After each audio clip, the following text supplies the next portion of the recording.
মেয়েরা হচ্ছে মা হবেন না আপনারা? তার আগে তো হচ্ছে নিজে মেয়ে ছিলেন, তারপরে বউ হবেন। আমি একটা জিনিস বলি, একটা ফর্মুলা, এই যে লাস্ট বেঞ্চ, একটা ফর্মুলা দিছে, একদম নাম্বার 1 হবেন, সেটাকে আমি বলি।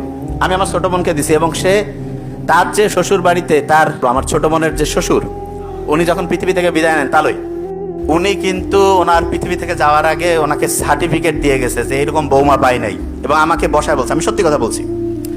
ওর যে হাজব্যান্ড, সে আমাকে বলতেছে আপনার বোন এত ভালো। আমি কিন্তু নিজের বোনের প্রশংসা করছি না, সত্যিটা বলছি। আমি জানি আমার বোন অতটা ভালো না, অন্তত আমার সাথে না।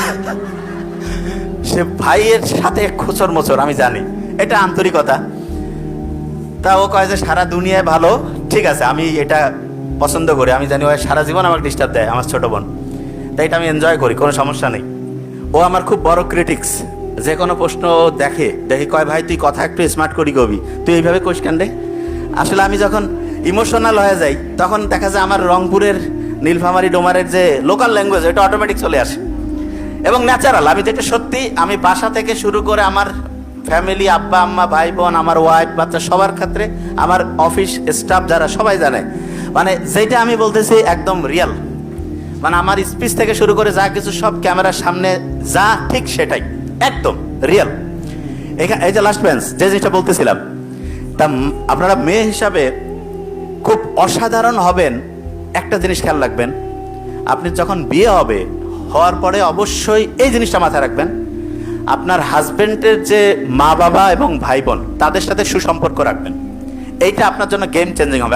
আমি আপনাকে বললাম, আপনার প্রথমে মনে হইতে পারে এটা লস, এটা ইনভেস্টমেন্ট, সত্যি কথা, এবং এটা আপনার জন্য লাইফ চেঞ্জিং হবে। যে জায়গায় আমি বলছি এটা অবশ্যই করবেন, পরিবারগুলো অসাধারণ হবে। যে জায়গায় বলছিলাম মেয়েরা কেন পাওয়ারফুল, আপনি কি জানেন আপনার যে সন্তানের বৈশিষ্ট্য, এর 90% মেয়েদের কাছ থেকে আসে। কত পার্সেন্ট? ছেলেরা কিন্তু অনেকে জানে না, এখন 90% মেয়েদের আসে। তার মানে সন্তানটা ভালো হইলেও বৈশিষ্ট্যটা প্রধানত কার কাছ থেকে আসছে? তাহলে আমাদের যে বৈশিষ্ট্য, এটা প্রধানত কি আমার আব্বার জন্য না মায়ের জন্য? এই জন্য রত্নগর্ভা মা, হ্যাঁ, আব্বার অত কিন্তু রত্নগর্ভা মানে যদি হবেই না, মানে আমি জাস্ট বোঝার জন্য বলছি, ওরকম নাই, ঠিক না?